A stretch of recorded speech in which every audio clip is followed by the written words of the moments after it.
une conférence de M. Mario Beaulieu, le nouveau chef du Bloc québécois. Ça va être au local G23 donc à 11h40, la même heure qu'aujourd'hui, pour déclarer cette belle semaine à la souveraineté.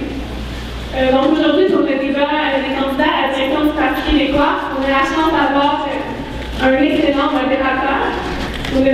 Michel Sarah-Bournet, qui est chargé de cours ici en sciences politiques et en histoire à l'Université de Montréal et également à l'UQAM. Il a également été conseiller au Bloc québécois à Ottawa et également auprès du premier ministre Lucien Bouchard. Il est également auteur d'un livre d'entretien avec Louis Bernard, livre qui paraîtra le 10 février prochain aux éditions du Boréal. Merci beaucoup d'avoir accepté notre invitation. Puis simplement pour vous dire que le Médium, on a produit un petit livret indépendantiste qui s'appelle Envisageons le Québec autrement, qui regroupe les principaux arguments, donc qui fait une synthèse des arguments pour l'indépendance. Donc si jamais vous êtes intéressé, on en a quelques exemplaires à l'avant, à la fin des débats, ça va nous faire plaisir de vous en remettre. Donc simplement, pour vous expliquer un peu aujourd'hui la formule et le fond des débats, ça va commencer par 1 minute de présentation de chacun des candidats. Puis ensuite, viendront 5 questions. Les 4 premières questions, les candidats vont avoir 1 minute pour répondre à ces 4 questions-là. Puis, suivront 5 minutes de débat libre, modéré bien sûr par le animateur. Ensuite, il va y avoir la 5e question, qui est une question ouverte de conclusion. Puis, encore là, les candidats auront 1 minute pour répondre, cependant, il n'y aura pas de débat libre à la fin. Donc, c'est comme ça va se conclure. Et ça devrait prendre environ 1 heure. Donc, je voudrais aussi remercier évidemment l'Association des jeunes péquistes de l'Université de Montréal qui a organisé le débat d'aujourd'hui avec nous. Puis, particulièrement à la présidente Valérie Lebec, dont je vais céder la parole. Merci Catherine. Donc, bonjour à tous. Je veux dire qu'en tant que présidente de l'Association des jeunes péquistes de l'Université de Montréal, on est particulièrement fiers de notre collaboration à la semaine de la souveraineté cette année. Ça a été beaucoup de travail pour organiser ce débat-là, mais ça valait la peine parce que ça va permettre à tous les membres du PQ, à tous les étudiants de l'Université de Montréal d'être au courant des idées que les candidats proposent. Ça va aussi servir à faire la convention de la souveraineté qui est la cause commune entre le MISUM et la JDO. C'est pour ça qu'on travaille ensemble, pour la cause de l'indépendance. Je tiens à remercier les candidats qui ont accepté tôt ou tard de participer au débat. On est vraiment contents que tout le monde soit là pour nous avoir un bon débat d'idées. Donc là, je vais vous expliquer un petit peu comment ça va marcher, parce qu'on vous a mis des hashtags au tableau. Si vous voulez suivre sur les réseaux sociaux le déroulement, puis que les gens comptent des idées qui sont soumises au débat, je vais vous dire un peu, on va passer la pancarte un peu. On a le hashtag débat PQ, qui est créé pour l'occasion pour le débat d'aujourd'hui, qui va pouvoir être utilisé pour les prochains débats de la CSHP. On a aussi le hashtag FDF2015 qui est utilisé pour la fin de la souveraineté. Je vous invite à utiliser ces 2 hashtags-là. Il y a aussi les comptes Facebook de l'Association des jeunes péquistes et du mouvement des étudiants souverainistes de l'UDM. Vous allez pouvoir suivre pour avoir des informations. Et aussi à la fin du débat, pour les gens qui veulent prendre leur carte de membre du PQ pour pouvoir voter à la chefferie, on va avoir des gens qui vont être juste en avant. Vous allez pouvoir venir les voir, on va avoir des pads. Vous allez pouvoir prendre votre carte de membre pour 5 $, vous allez pouvoir voter avec ça. Sur ce, je vous souhaite un bon écoute d'idées. Merci.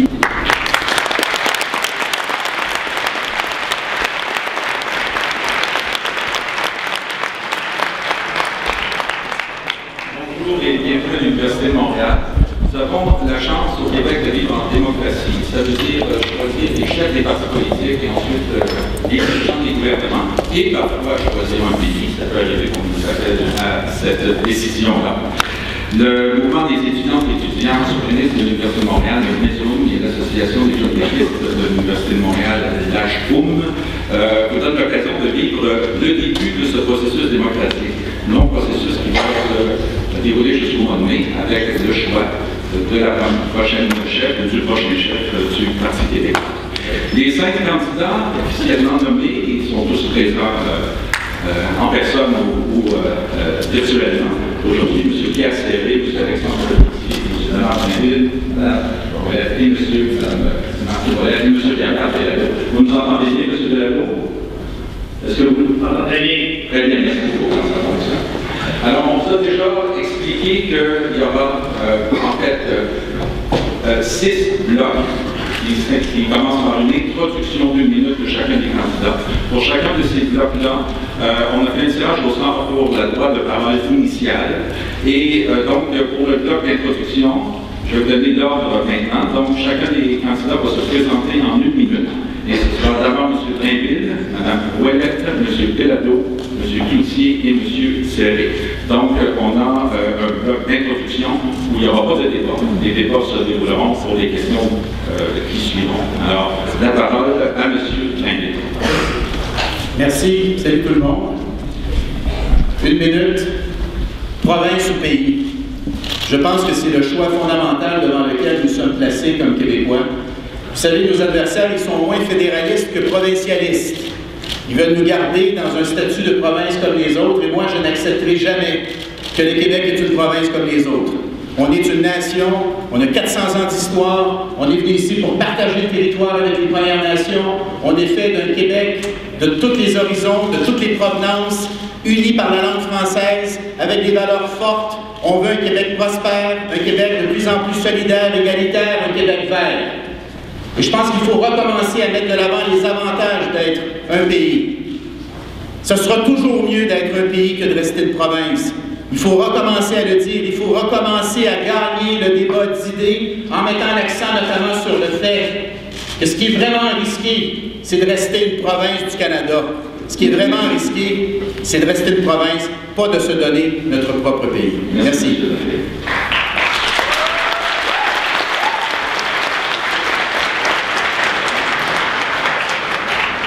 Je crois qu'on devrait établir une règle maintenant, tout de suite, de conserver les applaudissements pour la fin, pas parce que je veux vous empêcher de vous exprimer, c'est qu'on aura 6 blocs. Et c'est possible qu'on puisse pas se rendre à la question finale si jamais on allonge de 15 à 20 secondes. Oui, en fait, peut-être qu'on, plutôt que d'applaudir en tapant des mains, on fasse les mains, alors ce qui nous permettra d'enchaîner. Alors, si vous voulez vous exprimer en faisant des signes, aucun problème. Alors, Martine Mollet pour la présentation. Merci. Dans un premier temps, j'aimerais vraiment remercier les 2 associations étudiantes d'avoir organisé ce débat-là. Ça me fait vraiment plaisir d'être ici, parmi vous. Moi, mon action politique à la course à la chefferie s'incarne autour de 4 piliers. Le premier, très clairement, l'indépendance du Québec. Je pense qu'on n'a plus de temps à perdre. Le statu quo, c'est pas de l'immobilisme, c'est du recul. Et moi, je vous propose que le Québec devienne le 194e pays à l'ONU dans le premier mandat. Le deuxième pilier, c'est le développement économique intelligent. C'est quoi le développement économique intelligent? Ben, c'est d'avancer sur l'électrification des transports parce qu'on a une expertise extraordinaire qui crée des emplois à valeur ajoutée et qui nous permet aussi de réduire nos émissions de gaz à effet de serre parce que le Québec, pays, peut être un leader dans les changements climatiques. Le troisième pilier, c'est de donner de l'oxygène aux familles. Aller à l'encontre de la politique d'austérité du gouvernement Couillard, qui est épouvantable, qui est en train d'étouffer les familles, d'étouffer les régions. Et comment je veux faire ça? Plusieurs mesures, mais une des mesures, matériel scolaire gratuit pour le primaire, le secondaire. Merci. Alors, troisième porte-parole pour la présentation, M. Pierre-Carl Bellado. Alors, bonjour à toutes et à toutes. Désolé d'être dans les coraux, mais moi, je suis très heureux d'être avec vous. Il y a eu des petits pépins, mais enfin, on a tout arrangé ça. Alors, pour la plupart d'entre vous, vous le savez, j'ai passé 25 ans et un peu plus dans le monde de l'entreprise. J'ai eu, je pense, un mentor exceptionnel, un bâtisseur du Québec, un Québécois qui a démontré, et c'était sa volonté, que nous autres, nous aussi, nous pouvons et nous devons réussir dans le monde des affaires. Nous devons maîtriser notre économie et c'est dans cette perspective-là que, puisque j'ai énormément reçu de la collectivité, de la société, j'ai dit que je devais aussi redonner. Et mon expérience dans le domaine des affaires, dans le domaine de l'économie, m'a inspiré pour m'engager en politique et cet engagement, c'est pour faire du Québec un pays. Merci, M. Bellado. Alexandre Gauthier. Quand je vois une salle pleine comme aujourd'hui, quand je vois la jeunesse qui se réunit derrière le Parti québécois, vous me donnez espoir pour la suite des choses.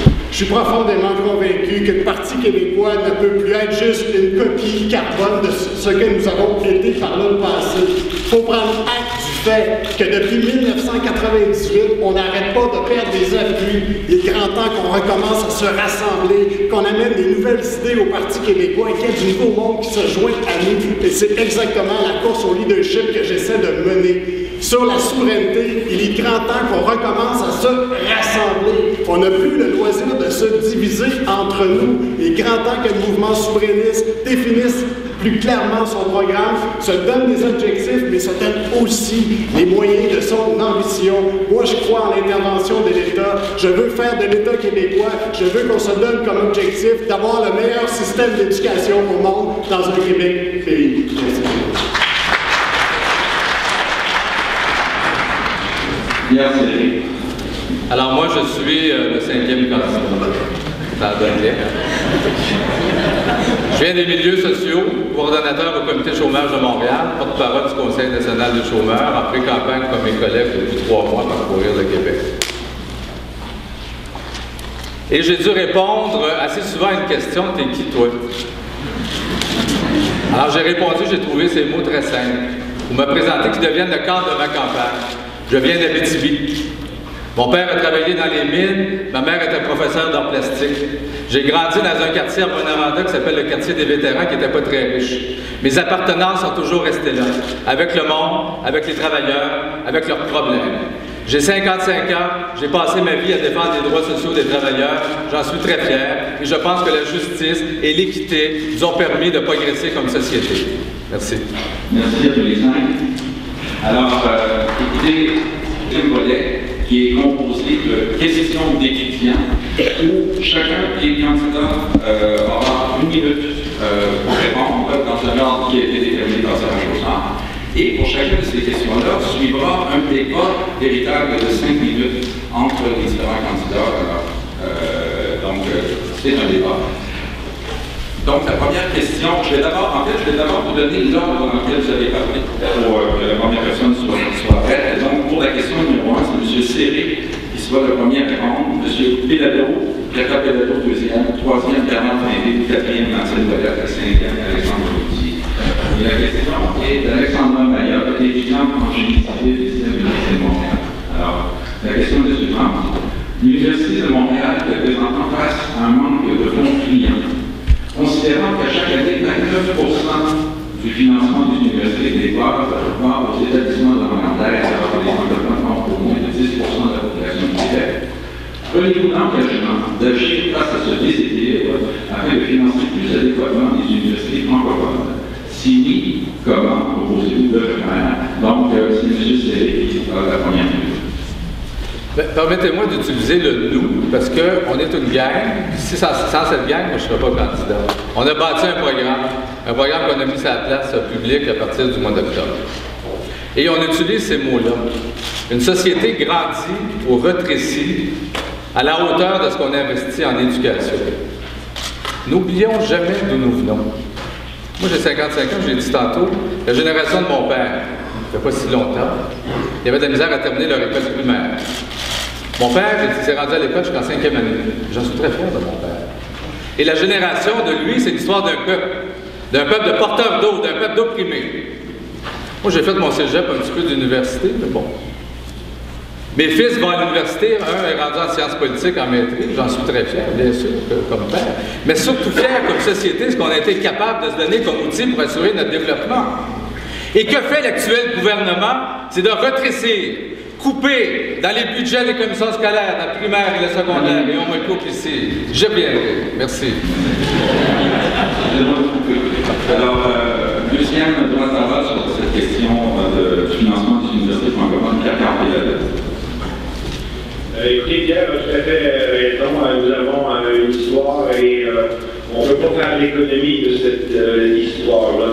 L'éducation, c'est le legs probablement le plus important que ceux et celles qui nous ont précédés, qui nous ont laissé. Lorsque nous avons décidé, comme collectivité, de laisser tomber l'élitisme qui régnait à l'époque, les monseigneurs parents, les gens de sage, les mois de Terrain-la-Joie, de créer un ministère de l'Éducation et faire en sorte que l'éducation soit dorénavant accessible.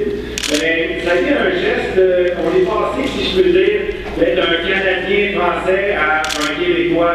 Nous nous sommes extirpés de l'ignorance dans laquelle, malheureusement, les décennies et les siècles passés nous avaient plongé. Alors, indéniablement, si aujourd'hui nous devons et nous voulons continuer à faire la différence sur la planète, c'est parce que nous devons continuer à investir dans l'éducation, c'est parce que nous devons encore les faire en sorte de nous distinguer avec notre matière grise. Merci, monsieur. Moi, je fais partie de la première génération de Québécois de familles modestes qui ont eu accès à l'éducation postsecondaire. Vous comprendrez que mon intention, c'est de garder la porte ouverte pour ceux et celles qui viennent après nous. Je pense qu'il faut maintenir une politique de frais de scolarité qui permet l'accessibilité à tout le monde. On a réussi à se donner un programme de pré-bourse qui fait en sorte maintenant qu'il y a plus de bourses que de prêts qui se donnent. C'est un grand acquis. Maintenant, il faut s'assurer que la politique d'austérité des libéraux ne vienne pas remettre ça en question. Je vous rappelle qu'il faut qu'ils trouvent un autre milliard pour atteindre leur objectif d'équilibre zéro. Je crains fort qu'ils reviennent avec des propositions qui vont couper encore davantage dans les subventions aux universités, dans notre politique d'accessibilité, dans nos pré-bourses. Et c'est pour ça que j'ai proposé de repousser d'un an l'atteinte du déficit zéro. Je pense qu'il faut se donner du temps pour éviter des dommages trop grands aux universités, à notre filet social, à notre modèle québécois. Et j'aimerais beaucoup que mes collègues me disent s'ils sont d'accord pour qu'on repousse d'un an l'atteinte du déficit zéro pour justement préserver notre modèle québécois, préserver nos institutions publiques comme celle à l'intérieur de laquelle nous nous trouvons présentement. Merci, M. Drainville. Martine Boillet. Oui, merci. J'aimerais saluer l'étudiante en génie civil ayant moi-même toute ma formation en génie mécanique. Oui, clairement, moi, je pense qu'il faut augmenter le financement du postsecondaire. Et pour ça, je m'inspire de la proposition de l'Université Laval qui est de bonifier le fonds des services de santé pour ajouter l'éducation postsecondaire, ce qui va nous permettre d'aller chercher un financement supplémentaire important. Et oui, je pense qu'il faut essayer d'améliorer l'équilibre de financement à la question très précise qui a été posée. En plus, ce que je vous propose pour l'éducation, dans une optique de valorisation du travail des enseignants, je propose de rémunérer le 4e stage des étudiants en enseignement. Je propose d'avoir du transport secondaire gratuit à l'image de l'Université de Sherbrooke. Et je pense que ça, c'est des mesures qui vont vraiment soutenir les étudiants, qui vont soutenir les enseignants. Et je pense que l'éducation, c'est le moteur de notre développement économique. Et je pense qu'il faut la soutenir. Merci, Mme Paul. Alexandre Coutier, s'il vous plaît. Il faut remonter aux années 60, la dernière fois qu'au Québec, on s'est donné clairement l'éducation comme devant devenir une priorité nationale. La seule façon de se maintenir comme une société riche, de développer des créneaux d'avenir, c'est si on investit massivement en éducation. Je propose d'aller chercher 500 millions en taxant les institutions financières pour injecter directement dans notre système d'éducation. J'ai fait 13 propositions précises pour lutter contre le décrochage scolaire, pour investir dans la recherche et développement, pour offrir la gratuité scolaire à 50% des familles les plus pauvres au Québec. Il est grand temps au Québec, c'est un véritable drame national, le taux de décrochage à l'université qui est le plus élevé en Amérique du Nord. Il y a 30% de nos jeunes qui atteignent l'âge de 20 ans sans même avoir un diplôme d'études secondaires. À un moment donné, il faut y croire à notre système d'éducation. Il faut dire clairement comme gouvernement que ça sera une priorité nationale.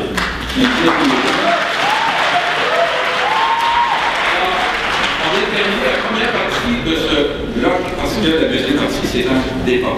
Alors, écoutez, on y avait deux formules qui avaient été considérées. Une qui était simplement une espèce de droit de réplique d'une minute à chacun des candidats, mais finalement, on a entendu pour un débat avec échange, ce qui va être probablement très fort intéressant et difficile à modérer. On n'est pas déterminé dans quel ordre on avait commencé, mais de toute façon, je vais essayer de distribuer les droits de parole de manière équitable.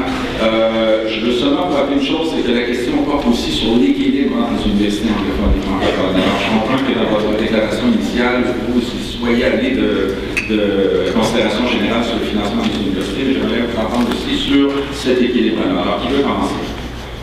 Alexandre? Si vous me permettez, j'ai fait 13 propositions en matière d'éducation au Québec. Le décrochage scolaire est une véritable catastrophe nationale.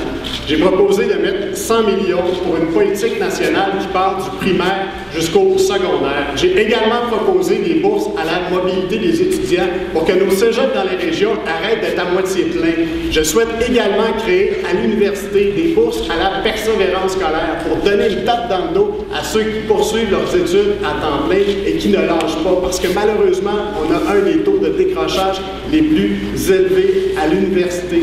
Ce que je souhaite profondément, c'est que les 13 mesures que j'ai proposées servent en aide à nos étudiants pour l'accès aussi à nos universités. Et je souhaite également bonifier l'aide de dernier recours. Et pour ce qui est de l'équilibre entre les universités anglophones et les universités francophones, il faut toujours réclamer de l'équité. On la connaît, la direction qu'il faut prendre, là. On sait, on s'entend tous là-dessus, l'éducation, l'innovation, la recherche. Vous savez, actuellement, le fédéral coupe tellement dans les fonds de recherche que nos chercheurs qui travaillent sur les changements climatiques n'ont même plus les sous pour évaluer les dommages, les impacts des changements climatiques ici chez nous. Ça, c'est payé, ces choix-là idéologiques sont payés avec 50% de nos taxes et de nos impôts. Le fédéral a coupé l'Institut Maurice-Lamontagne également, qui étudie le fleuve. Au moment même où des super pétroliers se promènent plus que jamais sur notre fleuve, bourrés de pétrole bitumineux, ils coupent l'Institut qui doit faire la recherche, qui doit étudier justement le fleuve. Il faut se sortir de ce système-là. On va être obligé de subir ces décisions-là tant qu'on sera une province. Le jour où on sera un pays, on décidera à ce moment-là de nos politiques de recherche. On pourra en faire une véritable priorité avec tout notre argent et décider, par exemple, que le Québec est un leader international en matière de recherche, d'éducation et d'innovation. Ça, c'est ce que ça nous permettrait de faire, l'indépendance. Je demanderai au candidat de Persine s'il veut prendre la parole pour que je puisse repasser. Oui, ça va? C'est certain. C'est un sujet extrêmement important, l'éducation. Pour moi, ça commence à la petite enfance. Ça commence, la réussite scolaire commence au CPE. Je pense que c'était extrêmement important de pouvoir avoir un enfant à une place et des CPE tels qu'on les a développés avec Camille Bouchard, je pense, Québec fout de ses enfants. Ensuite, ça continue du côté primaire, secondaire. Et moi, je veux aussi mettre un effort du côté de la formation professionnelle. On a besoin au Québec des électriciens, des mécaniciens, et je pense qu'il faut investir dans la formation professionnelle pour moderniser les équipements. Du côté des cégeps, je pense qu'il est important de maintenir les programmes exclusifs qu'il y a dans les régions. Parce que sinon, à un moment donné, on perd la force de l'équipe de professeurs, on perd la dynamique des étudiants. Puis du côté universitaire, bien, comme je vous l'ai dit un peu plus tôt, oui, il faut augmenter le financement et je vais chercher de nouvel argent avec la proposition de l'Université Laval sur le fonds de santé et d'éducation postsecondaire pour investir plus et oui, comme je l'ai dit un peu plus tôt, établir effectivement l'équilibre entre les différentes universités du Québec. Ben, je pense qu'on est pas mal tous d'accord ici pour comment on doit réinvestir en éducation, etc. Il y a peut-être une couple de trucs qu'on a mal fait, par exemple, nous autres. 2012, c'était pas une étoile filante. On l'a peut-être trop géré comme une crise, puis on n'a peut-être pas assez écouté ce que le débat mettait sur la place publique. La gratuité scolaire. Et on ne pourra pas s'épargner comme société ce débat-là. Pas nécessairement arriver avec la réponse toute faite, mais réouvrir un grand chantier d'analyse, de discussion, de réflexion sur ça. 2012, c'est demain. C'est ce que j'ai à dire. Merci. Est-ce que Bernard Péladeau peut intervenir ou je donne le deuxième point de parole? Bien sûr, avec plaisir. Écoutez, si les conditions de financement telles qu'elles ont été décrites viennent à pénaliser, et je pense que c'est extrêmement important, viennent à pénaliser ce que nous sommes donnés comme valeur, ce que nous sommes donnés comme principe, c'est-à-dire ceux de l'accessibilité, ceux qui permettent justement de faire la différence dans une économie mondialisée, bien toutes ces mesures devraient être revues. Et elles devraient être revues aussi pour faire en sorte que, oui, l'enseignement général et technique, et Dieu sait si nous avons quelque chose de particulièrement important qui est unique. J'étais hier au cégep de Sept-Îles, aujourd'hui au cégep de Bécomo. Donc, cette institution qui est le cégep, qui est une technique pour le général, mais également pour le technique, de faire en sorte qu'on puisse, avec ces institutions, continuer. Bernard, vous venez de le mentionner, je pense que c'est extrêmement important d'insister là-dessus, parce qu'une fois de plus, c'est comme ça que nous allons faire la différence, c'est-à-dire continuer à investir dans le domaine de la recherche, et si bien que s'il y a des conditions de financement qui pénalisent cet environnement, nous devrions les abolir et faire en sorte d'investir au bon endroit. OK, le bloc de débat est terminé pour cette première question. Merci à tous les cinq, vous avez été très disciplinés. Ça ne fait que commencer. Question numéro 2. Alors, je vous donne l'ordre des interventions pour la minute initiale. Donc, on commencera pour la question numéro 2 avec Bernard Péladeau. Le deuxième Bernard Drinville, 3, Martine Ouellette, 4, Alexandre Routier et Pierre Serré interviendra en 5e lieu. Alors, Pierre-Olivier Campagnat, étudiant en commerce électronique de vente. De A à Z, quelle démarche allez-vous mettre en place au jour 1 de votre élection à la tête du Parti québécois pour que le Québec accède à l'indépendance? Alors, 26 lettres en 60 secondes. Alors, c'est quoi la feuille de route pour l'indépendance? Et donc, Pierre-Carl Péladeau d'abord. 1 minute. Alors, je pense que s'il y a quelque chose sur laquelle je devrais insister, c'est que lorsque j'ai décidé de faire le saut en politique et que j'ai annoncé ma candidature, tous et toutes peuvent comprendre qu'il n'y avait pas d'ambiguïté. J'étais clair et précis. J'ai fait ce choix dans ma vie pour faire du Québec un pays. Malheureusement, durant la campagne, il m'est apparu que nous n'étions pas nécessairement prêts d'en parler de la souveraineté. Il y a eu un dérapage rapide. Nous devions peut-être anticiper qu'il y aurait une récupération, il y aurait une adéquation entre référendum et souveraineté. Si j'ai le privilège d'être chef du Parti québécois, j'entends passer les 3 années et demie suivantes à parler de la souveraineté, décrire en quoi elle consiste et faire en sorte de la définir sur toutes les facettes qu'elle représente. Merci, M. Péladeau. Bernard Drinville. Pour faire l'indépendance, ça prend un plan. J'en ai proposé un. Il faut arrêter d'attendre les conditions gagnantes, il faut les créer. Alors, je propose que le futur chef, la future chef, crée le groupe Force Indépendance, des personnes qui travaillent à temps plein pour renouveler le discours, arriver avec des nouvelles façons de le présenter. Un groupe qui serait constitué de jeunes, notamment de jeunes issus de la diversité, parce que c'est également pour eux qu'on veut faire le pays du Québec. Arrivé en 2018, il faut souhaiter que les appuis soient suffisamment élevés pour qu'on puisse annoncer un référendum.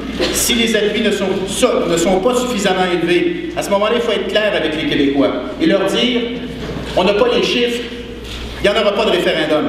Mais dans ce cas-là, il faudra utiliser les 4 ans pour répondre à leurs questions, pour faire monter les appuis, pour répondre aux questions sur la péréquation, sur la dette, sur la monnaie, sur les frontières, faire un peu ce que les Écossais ont fait, préparer avec un livre blanc et arriver à la fin de ce premier mandat, dire aux Québécois, est-ce que vous êtes prêts à y aller? Nous autres, on est prêts à y aller. Et la question, c'est, est-ce que le Québec devrait demeurer une province du Canada ou devenir un pays indépendant? Merci. Martine Ouellette. Oui, moi je pense que pour réaliser l'indépendance, ça prend une démarche qui est claire, qui est structurée et qui est transparente.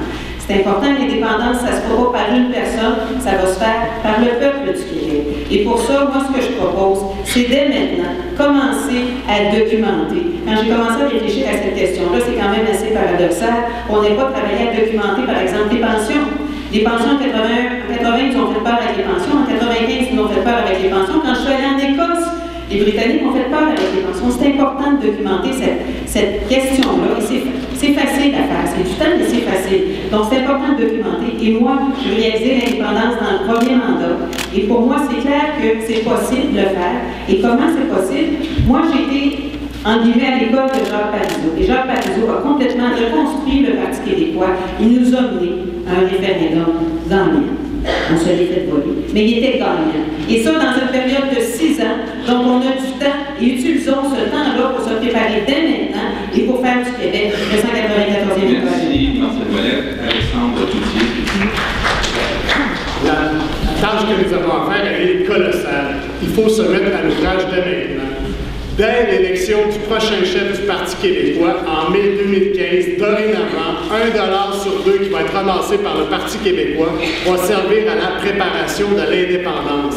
Dès l'élection du prochain chef, il y aura la création d'un comité qui fera de la place à l'ensemble des souverainistes, à des gens d'Option nationale, à des gens de Québec solidaire, à des gens du Bloc québécois, parce que les souverainistes, on doit avoir une démarche qui nous unit. On doit trouver une formule qui qui nous rassemble. On n'y arrivera jamais si on n'est même pas capable de se convaincre entre nous, les souverainistes. Donc, la création d'un comité. Ensuite, répondre à chacune des questions-réponses, comme il s'est fait en Écosse avec le dépôt d'un livre blanc.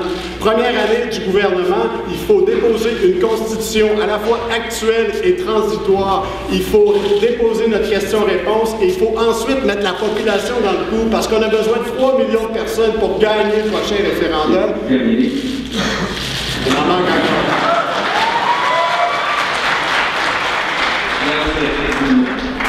Il y a quand même quelque chose qui ne marche pas dans le fait qu'on ne soit pas encore un pays. On est probablement le seul coin en Amérique, à moins que je me trompe, qui n'a pas achevé son processus d'indépendance. On est tous et toutes d'accord ici qu'il faut que le Québec devienne un jour un pays.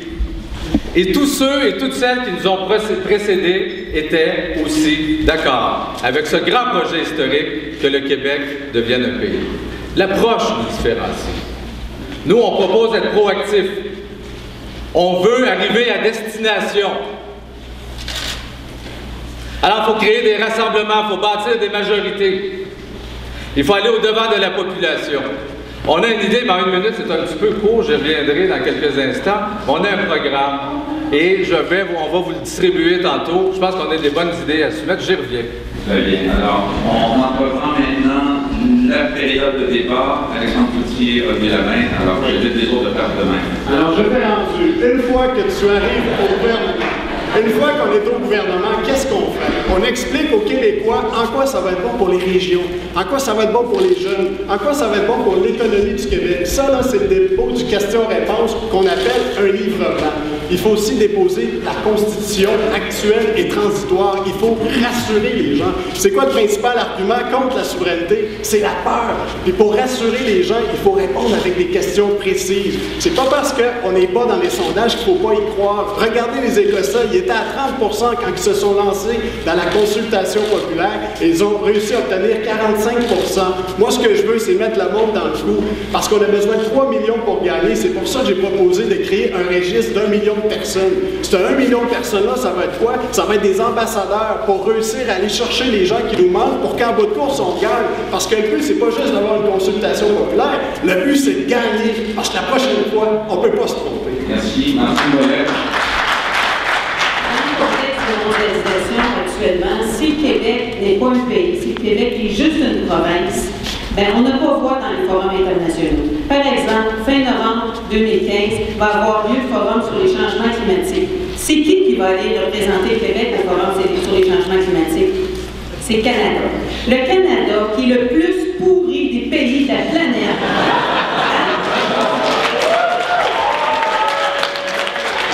va aller représenter le Québec.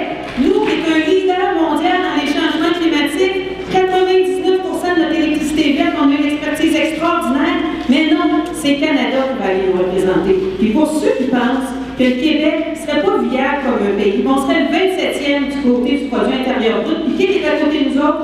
La Grande-Bretagne puis la Nouvelle-Zélande. Est-ce qu'il y a quelqu'un sur la planète qui a remis en cause la capacité de la Grande-Bretagne d'être viable économiquement? Personne. Le Québec aussi est capable.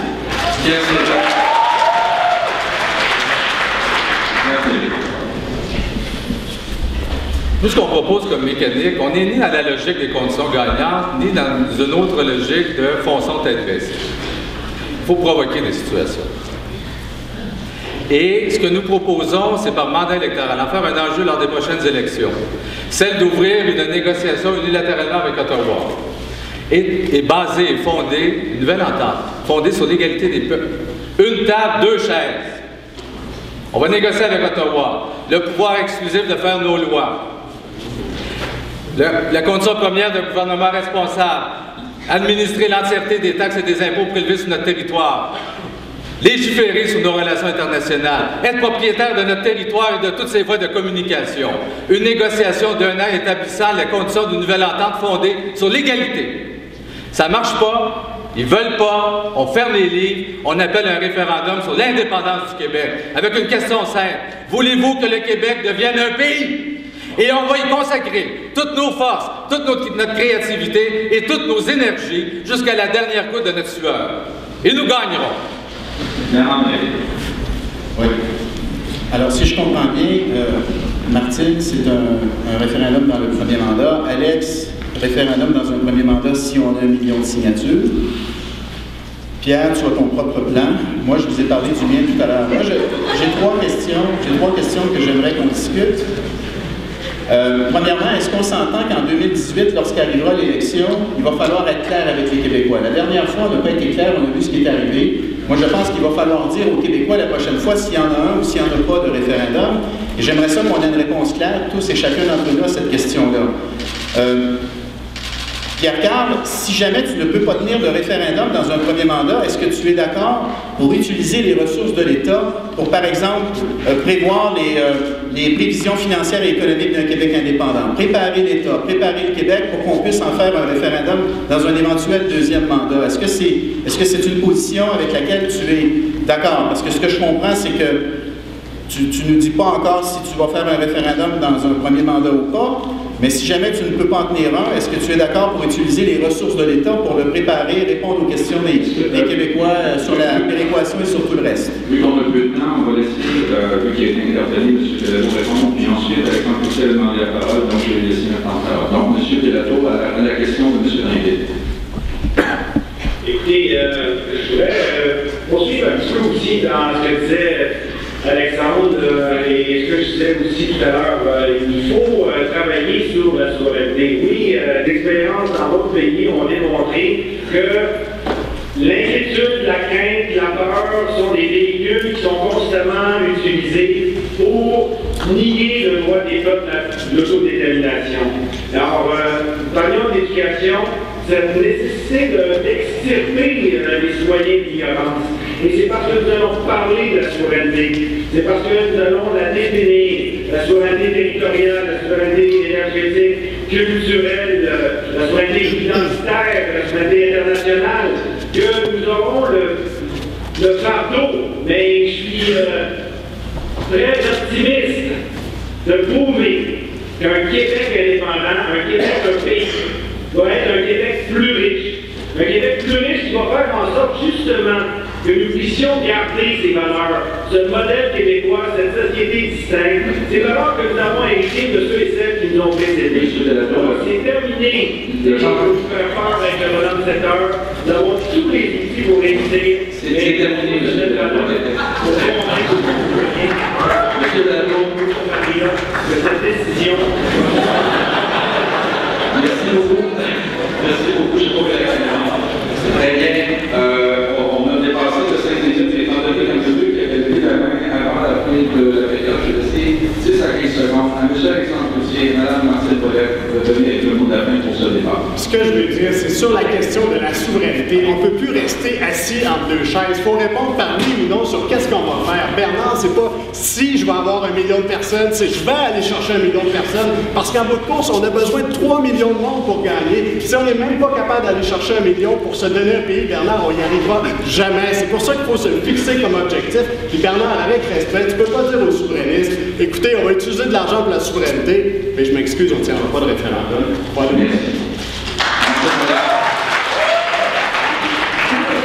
Je suis au Parti québécois et ça fait 20 ans, depuis 1995, que j'entends qu'il faut parler de la souveraineté. Moi, je pense que c'est pas suffisant de dire juste qu'il faut parler de la souveraineté. Il faut la préparer, il faut la travailler, il faut la documenter, il faut créer un mouvement citoyen et ça vous appartient aussi. Et je suis bien contente de vous voir aussi nombreux ici aujourd'hui.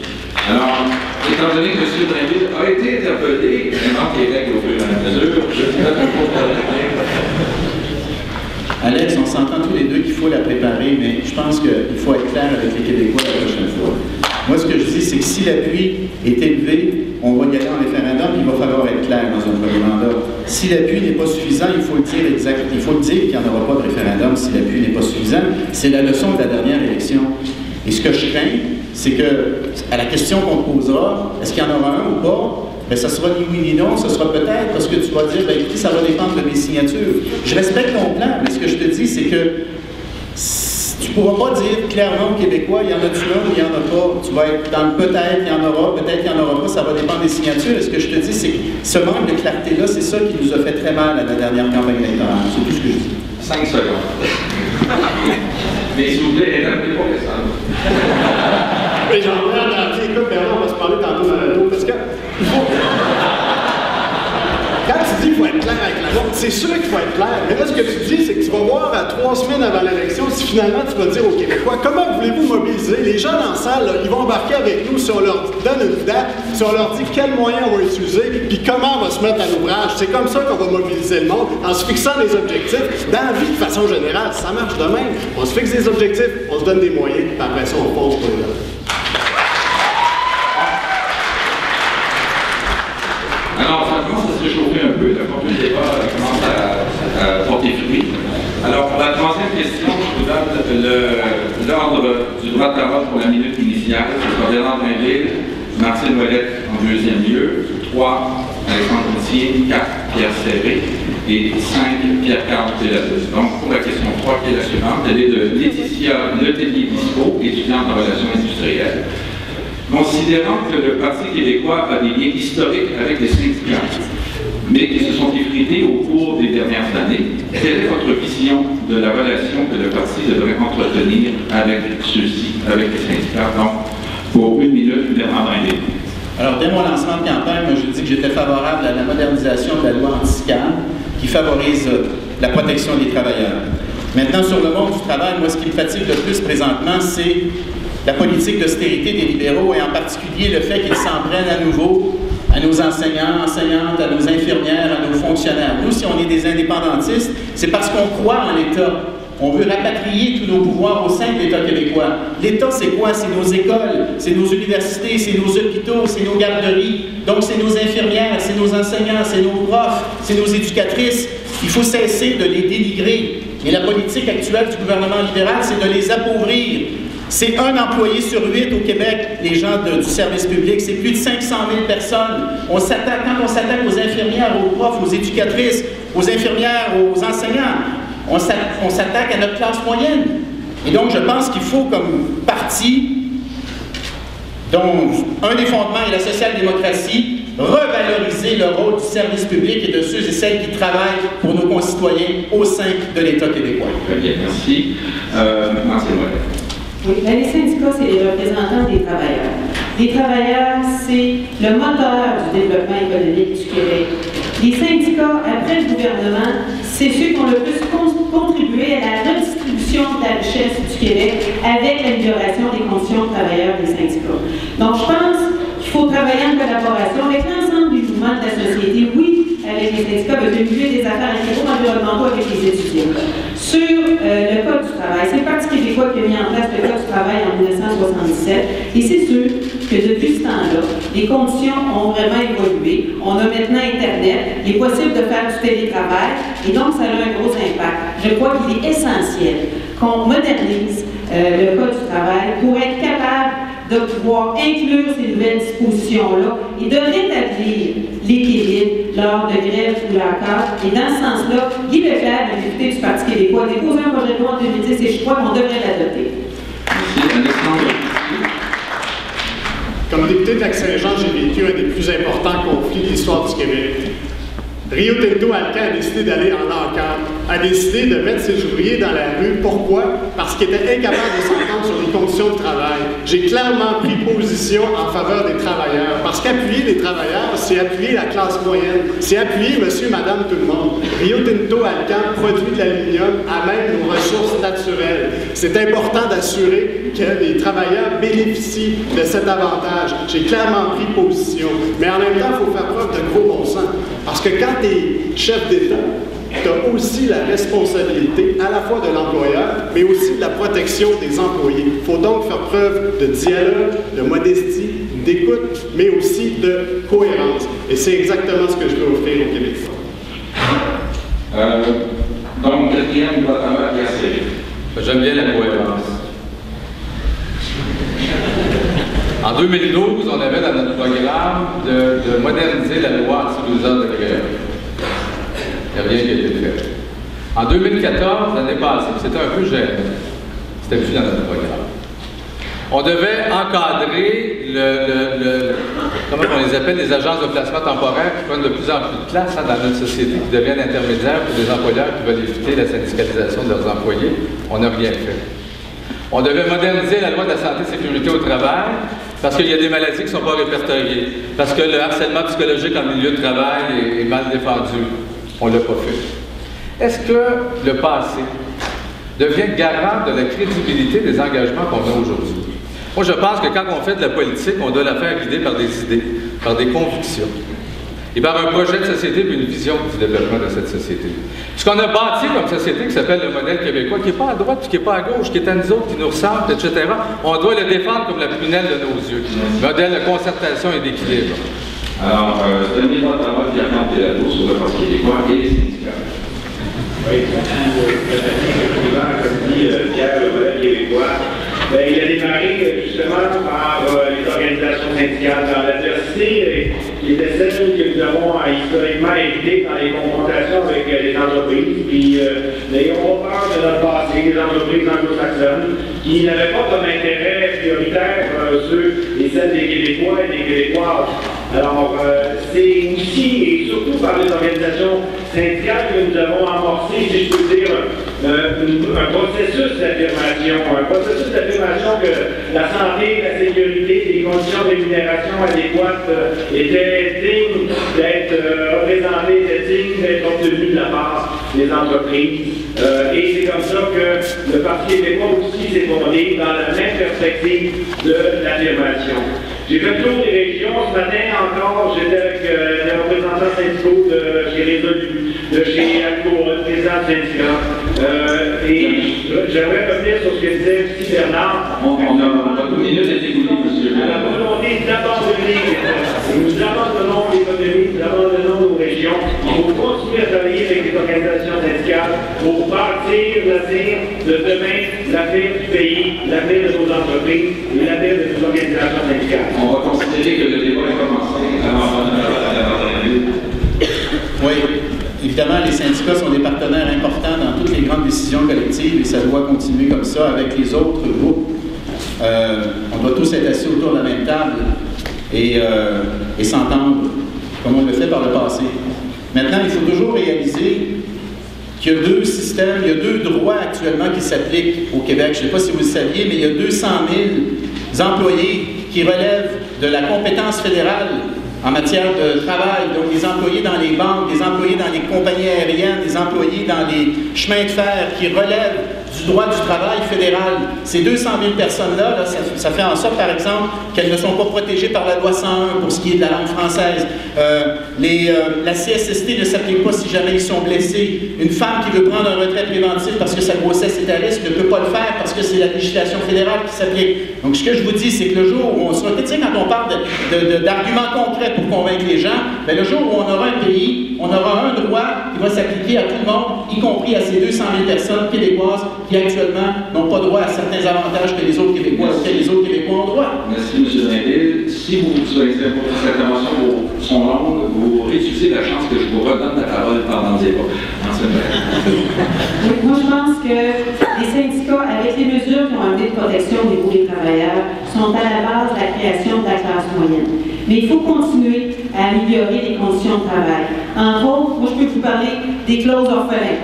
Je suis de la génération X et c'est quelque chose qui nous a un peu sur le travail pour régler la question des clauses orphelins. Mais il reste 2 secteurs à régler, qui est le secteur des retraites et qui est le secteur des assurances. Moi, je pense que c'est important qu'il y ait une équité entre les générations et que tout le monde puisse bénéficier de la même chance.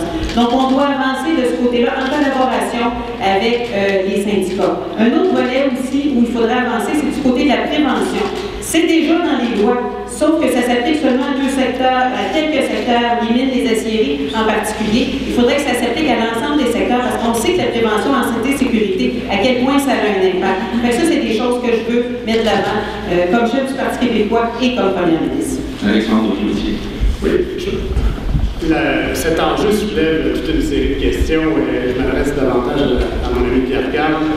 Pierre Carl a publié une lettre quand même en 2010 dans laquelle tu remettais en cause les cotisations obligatoires syndicales, tu remettais en cause l'imposition des prestations qu'on pouvait recevoir durant un conflit, tu remettais aussi en cause la formule RAN.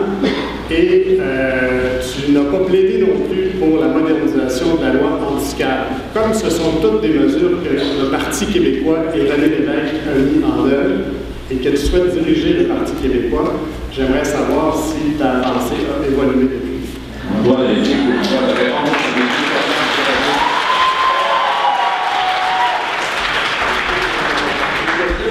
Évidemment, sont très importantes. Elles susciter un débat. Évidemment, lorsque j'ai émis cette opinion, j'étais dans une situation bien différente. Alors, ça paraît important et Dieu sait si aujourd'hui, effectivement, nous nous sommes donné des nouveaux outils, comme notamment des fonds de travailleurs, que ce soit celui de la FTQ ou celui de la CSN. Aujourd'hui, je pense que les préoccupations, et j'ai eu l'occasion donc de le vivre là, depuis les derniers jours, que ce soit à LRP, que ce soit aux îles, que ce soit à Bonaventure, à Sept-Îles ou encore, comme je le disais tout à l'heure, à Mégobo, les préoccupations sont des préoccupations de création d'entreprises, de faire en sorte que nos emplois qui, à certains égards, sont devenus précaires, pensons aux mines. Il faut avoir un schéma industriel, un véritable plan industriel de création d'entreprises, stimuler la création des PME et le faire dans l'adéquation et dans l'intérêt mutuel des organisations syndicales, des employés, de l'économie du Québec et de ceux et celles qui vont financer les efforts collectifs. Merci, M. Delado. Le temps alloué au débat achève. Je vais donner à M. Séric qui a donné la main 15 secondes pour terminer ce thème. Moi, je suis tout à fait à l'aise qu'on rappelle votre passé, M. Pelado, mais je réitère qu'on doit aussi rappeler le passé parlementaire de certains d'entre nous ici. Pas moi, bien sûr. Non, pas de chou. On a coupé dans l'aide sociale en 2013. Et hier, on présentait un projet de bonification au programme d'aide sociale. Cohérence. C'est pas comme ça, je pense, qu'il faut faire de la politique. On n'a pas le droit d'instrumentaliser ces questions-là de cette façon-là. Quand on est parlementaire, qu'on est au pouvoir, on respecte les engagements qu'on a pris devant la population. C'est ce que je pense. Et c'est ce que je vais rappeler comme au cours du débat qu'on va faire. Alors, on est rendu à la quatrième question. Alors, le même mode, j'emploie le mot mode, vous allez savoir pourquoi, le même modus operandi. Donc, la question numéro 4, les interventions initiales sont dans cet ordre. Martine Ouellette, d'abord, Alexandre Cloutier en deuxième lieu, 3, Pierre Séré, 4, Pierre-Carl Pelado et 5e, Bernard Trindé. La question est de Lou Joris Lavoie-Mondeau, étudiant en sciences politiques. Et la suivante, croyez-vous qu'une réforme du mode de scrutin s'impose au Québec? Et si oui, vous engagez-vous à mettre en place cette réforme dès votre élection comme Premier ministre ou comme Première ministre? Martine Ouellette. La réponse, c'est ce que ça va prendre une réforme. La réponse, je pense que c'est oui. Mais moi, ce que je propose, c'est une fois arrivé au pouvoir, c'est de mettre en place une constitution de transition. Parce que réaliser l'indépendance dans le premier mandat, il faut se préparer. Donc, une constitution de transition. Et ensuite, on fait une consultation par référendum. On se dit oui, tout le monde ensemble. Et c'est là, c'est pas la fin, une fois qu'on s'est dit oui, c'est le début du travail. Et ensuite, après cette dit, on met en place une constituante faite de représentants de la société civile qui vont aller faire le tour de toutes les régions et qui vont avoir comme mandat de rédiger et de proposer la première constitution officielle du Québec. Et dans ces discussions-là, il va y avoir une discussion sur quel genre de régime politique on veut. Est-ce qu'on veut un régime politique de type britannique ou de type résidentiel? Est-ce qu'on veut proportionnel? Moi, je suis pas mal certaine de la réponse, ça va être oui. Mais encore faut-il quel genre de proportionnel? Donc, ce sera un groupe de représentants de la société qui aura ce mandat-là à travers toutes les régions du Québec sur une période de 3 à 5 ans. Merci, Martine Ouellette. Alexandre Cloutier. Proportionnel mixte de la première année de mandat. La première conférence de presse que j'ai faite dans cette course à la chefferie, ça a été de présenter mon approche sur la souveraineté. Ma deuxième conférence de presse, ça a été pour présenter mes 13 mesures en matière d'éducation. Puis ma troisième conférence de presse, ça a été pour dire qu'on devait réformer nos institutions. Moi, je suis venu en politique parce que je crois profondément à l'action de l'État. Mais encore faut-il que le monde ait confiance en leurs élus. Comment se fait-il que moi, comme député de Lac-Saint-Jean, le premier geste que je dois faire, c'est prêter serment à la reine d'Angleterre? Comment se fait-il qu'on finance encore à la hauteur de 1 million de dollars le poste de lieutenant-gouverneur? Comment se fait-il au Québec qu'on ne s'est pas encore donné un mode de scrutin proportionnel mixte Parce que le mode de scrutin proportionnel mixte va enfin nous permettre d'avoir davantage d'égalité entre les hommes et les femmes et davantage aussi de minorités culturelles qui sont représentées à l'Assemblée nationale. Il faut continuer aussi à se donner des nouvelles règles. Je vois qu'on me fait signe. Bien sûr.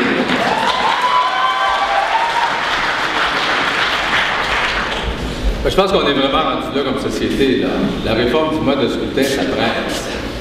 Mais, écoutez, en 1976, on l'avait dans notre programme. À chaque fois qu'on prend le pouvoir, qu'on est majoritaire, on s'assied dessus. Et on fait rien. Et ça reste un carton. Là, on est vraiment rendu comme société, là, à l'heure où il faut apporter une réforme du mode de scrutin. Personnellement, moi, je privilégie un mode à 2 tours parce que je pense que le premier tour, tu peux voter avec ton cœur. Le deuxième tour, tu peux voter avec ta raison. Puis entre les deux, tu peux négocier, réapprendre ou apprendre, tout simplement, à négocier entre partis politiques. Mais je n'ai pas la formule toute faite. Moi, ce que je pense, c'est qu'une fois au pouvoir, on doit ouvrir un grand... Le mot chantier, ça a l'air qu'il faut l'écarter de notre vocabulaire. Moi, je le réutilise quand même. Il faut ouvrir un grand chantier de discussion et de réflexion. Il y a un paquet de monde qui ont des idées sur cette question-là.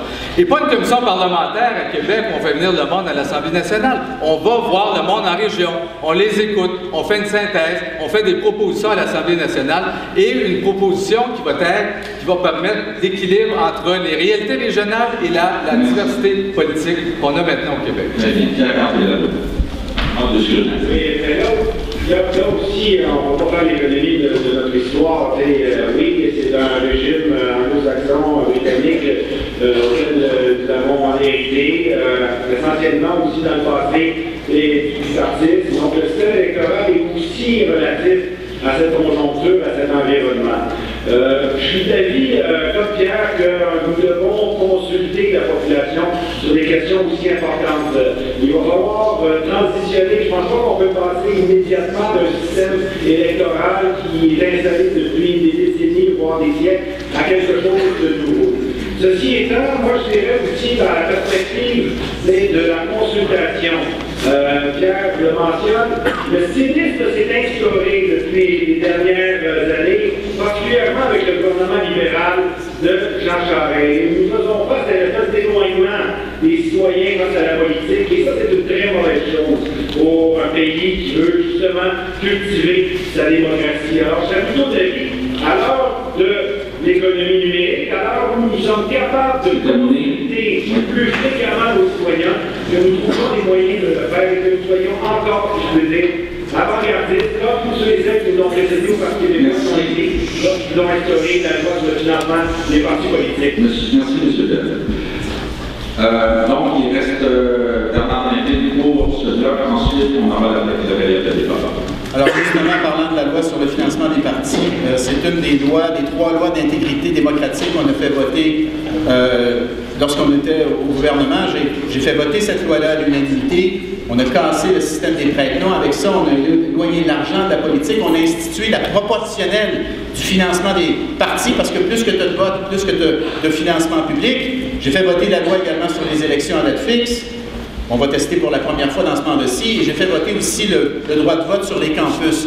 Et c'est important, ça, les étudiants, que vous sachiez, qu'en vous donnant le droit de vote sur les campus, on vous donne le moyen de vous faire entendre, le moyen de faire avancer vos idées, de faire avancer vos intérêts, de dire pourquoi vous voulez tel ou tel avancement, tel ou tel progrès. Ça vous donne un instrument pour donner du poids politique à votre voix comme étudiant, ce droit de vote sur les campus. Maintenant, il faut en faire plus. Je pense qu'il faut renouveler, moderniser la loi d'accès à l'information. L'information, c'est le pouvoir. Il faut donc donner, c'est la liberté. Il faut donner aux citoyens le moyen de jouer leur rôle de chien de garde. Même chose avec la loi sur le lobbyisme, la loi pour protéger les lanceurs d'alerte. Et le gouvernement ouvert, n'est-ce pas, monsieur? Alors, très bien, oui, je lance l'alerte.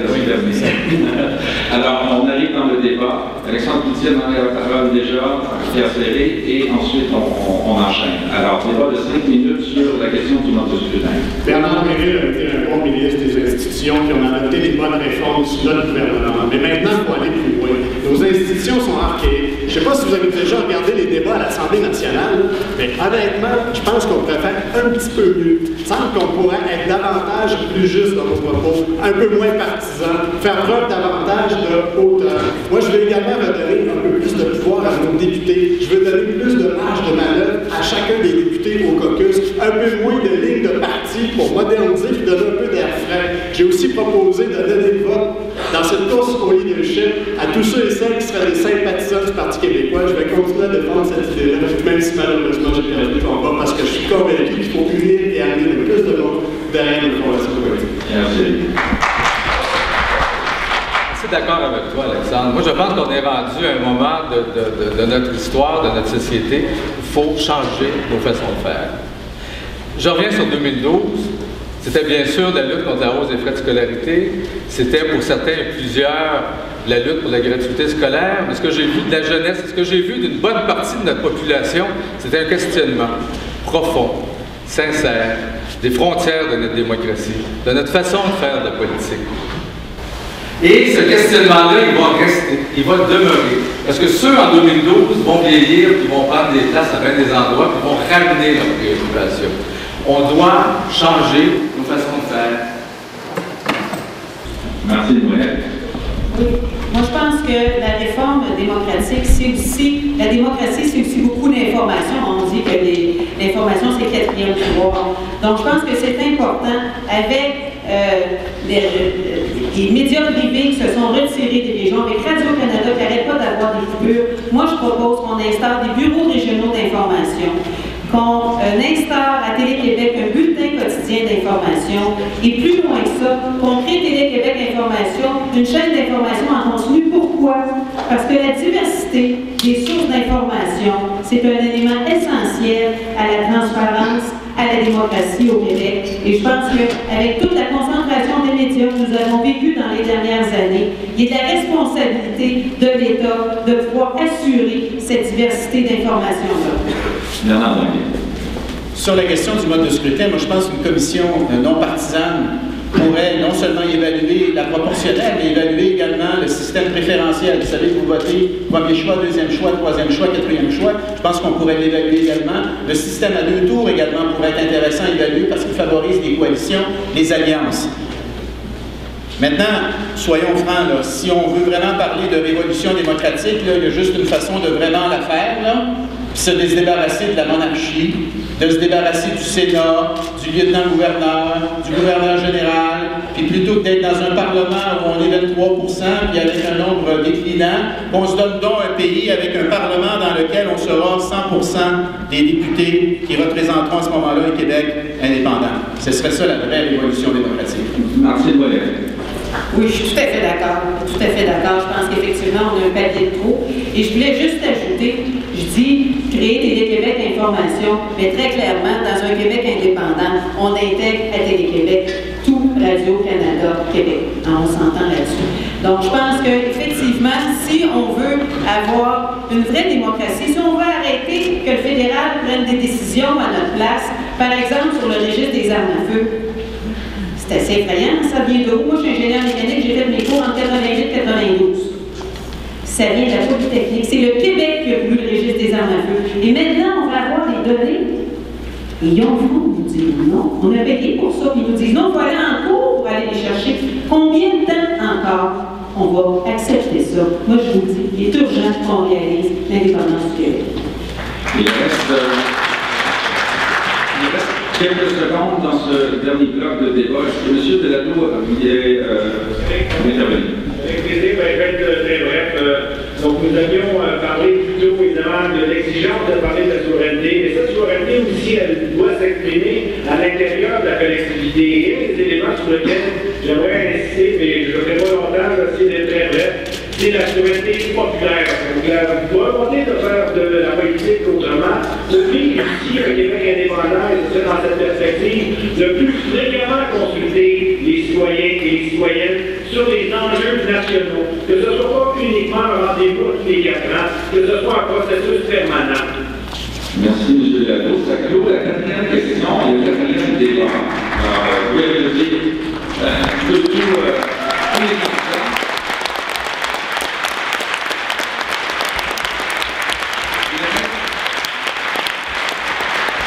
Tout le monde était bien discipliné dans ses temps de parole, vous étiez bien discipliné pour ne pas étirer le temps par trop d'applaudissements. C'est très important parce qu'on devra quitter la salle d'ici 1 heure. Il reste une question.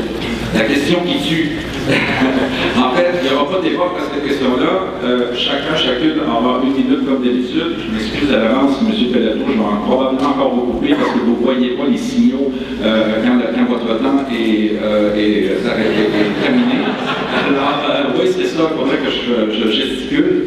Alors, je dirais, il vous reste 10 secondes plutôt que vous coupez cette fois-là. Alors, l'ordre pour la question finale est suivant. Alexandre Cloutier, Pierre Serré, en troisième lieu, Pierre-Carl Pellato, Bernard Drainville et Marcel Mollet pour terminer. Et la question n'est pas d'un étudiant, elle est de moi-même. Alors, question finale. Il n'y a pas si longtemps, je me définissais encore auprès des étudiants comme un vieux péquiste. Aujourd'hui, je me définis comme un social-démocrate indépendantiste et je me considère comme un orphelin politique et je ne suis pas seul. Que pouvez-vous me dire pour me convaincre de reprendre ma carte de membre et de voter pour vous? Réveillez-vous! J'ai envie de vous dire, quand je regarde aujourd'hui une salle qui est pleine, des gens qui nous ont écoutés du début à la fin, qui ont envie encore d'entendre des hommes et des femmes politiques, c'est vous autres qui allez faire la différence en bout de ligne. Moi, j'y crois pas à un sauveur qui vient nous amener dans une direction où on décide tout seul. Moi, je crois à l'intelligence collective. Je crois à l'intelligence de tous et chacun d'entre vous. Mais il faut croire à l'action politique pour ça. Faites-nous des propositions. Investissez le Parti québécois. Allez chercher votre carte de membre. Faites-vous entendre. Appelez-nous. Interpellez-nous. Je vous invite à prendre directement votre carte de membre. Faites-vous entendre. Mais c'est comme ça qu'on va se renouveler. On ne peut pas juste changer le capitaine du bateau sans changer le bateau lui-même. Il faut aller au-delà de ça. Il faut réformer le Parti québécois. La seule façon d'y arriver, c'est avec votre énergie. C'est si vous investissez le Parti québécois. Très bien.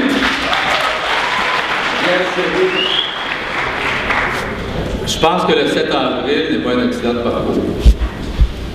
Je pense que le Parti québécois a une très grande capacité de se parler à lui-même. Je pense qu'on a un vote déclinant. On a pris le pouvoir en 2012 avec moins de votes qu'en 2008.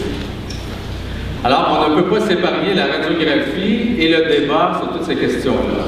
Si certains considèrent que cette course est techniquement réglée, elle est politiquement non réglée. Il faut faire ce débat, nécessaire et incontournable débat. Je voudrais terminer sur ces mots. La laïcité, la nécessaire laïcité. Il faut faire attention aux termes, aux mots, à notre façon d'aborder cette question-là. On a des responsabilités. On n'a pas le droit d'aborder cette nécessaire laïcité de nos institutions d'État en faisant l'amalgame, en faisant une espèce de ratatouille avec immigration, menaces djihadistes, menaces intégristes, menaces extrémistes.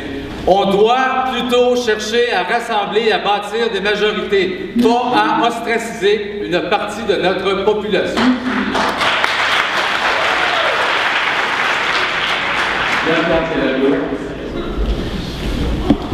Oui, Jacques, écoute, moi, ce que je viens de dire, c'est extrêmement important. Je me suis engagé au Parti québécois parce que je pense que c'est le Parti québécois qui est le parti de la souveraineté, qui est le parti de l'indépendance. Ceux et celles qui nous ont précédés dans ce parti nous ont montré le chemin. Alors, c'est extrêmement important pour moi. Maintenant, est-ce que, et c'est peut-être un peu facile à dire parce que j'étais pas là, mais peut-être que nous avons eu peur d'en parler de la souveraineté depuis quelques années. Bon, mon engagement politique, c'est pour en parler. Et c'est certain que si nous voulons faire l'indépendance, nous ne pouvons pas la faire sans rassembler toutes les forces indépendantistes, mais pas uniquement les forces indépendantistes. Nous devons aussi nous rapprocher des jeunes. J'ai parlé tout à l'heure de la souveraineté populaire, des phénomènes de consultation que nous devons mettre en place. Et c'est la même chose pour, maintenant, avec au caucus de la semaine dernière, on parlait de citoyens d'adoption plutôt que de communauté culturelle. Nous ne ferons pas non plus l'indépendance sans démontrer hors de tout doute que c'est avantageux et que nous garderons toujours cette ouverture d'esprit qui a caractérisé le Parti québécois depuis toujours. Malgré le fait que nous sachions et que nous voulons protéger notre culture, notre histoire et notre passé. Merci. Alors, sur la laïcité, je dis toujours que c'est le nécessaire complément de la diversité. C'est l'État qui dit « Je vous respecte tous, peu importe votre provenance, peu importe votre croyance ou votre non-croyance, je vous respecte également. Ça, c'est la laïcité. Sur la social-démocratie, moi, je pense que le Parti québécois doit conserver un programme social-démocrate. La social-démocratie moderne, c'est l'équilibre entre le développement économique, la justice sociale et l'environnement. De plus en plus l'environnement. Et donc, le PQ, c'est une coalition indépendantiste, bien entendu, mais je pense que le programme doit rester, doit garder cet équilibre-là, économie, environnement, justice sociale. Et oui, ça passe par une bonification de l'aide sociale, Pierre. Finalement, ça appelle aussi, je pense, le Parti québécois, c'est une grande institution démocratique, ça appelle un leadership qui écoute les membres, ça prend un espace démocratique au sein de ce parti-là, ça prend un chef qui écoute, qui donne du pouvoir et de l'espace aux citoyens. Et je pense, moi, que c'est important de vous dire et de vous redire.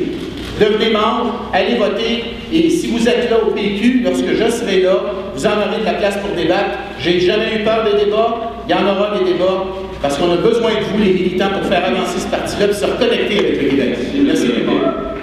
Merci, Noël. Je n'essaierai pas de vous convaincre que le Parti québécois est parfait. Le Parti québécois n'est pas parfait. Mais le Parti québécois, pour moi, c'est le meilleur outil.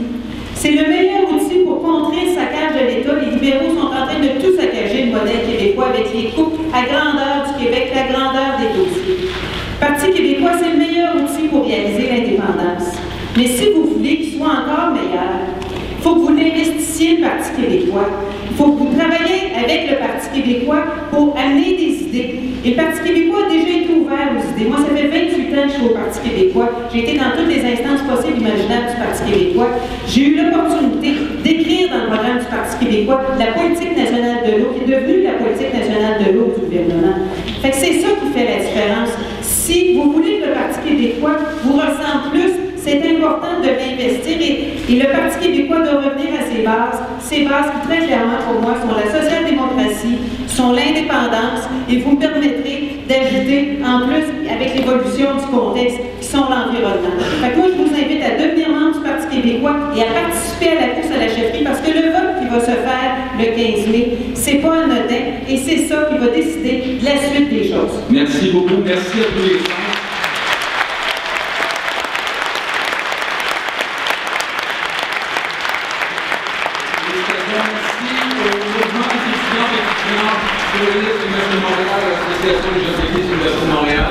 C'est la fête de l'Université qui se termine demain.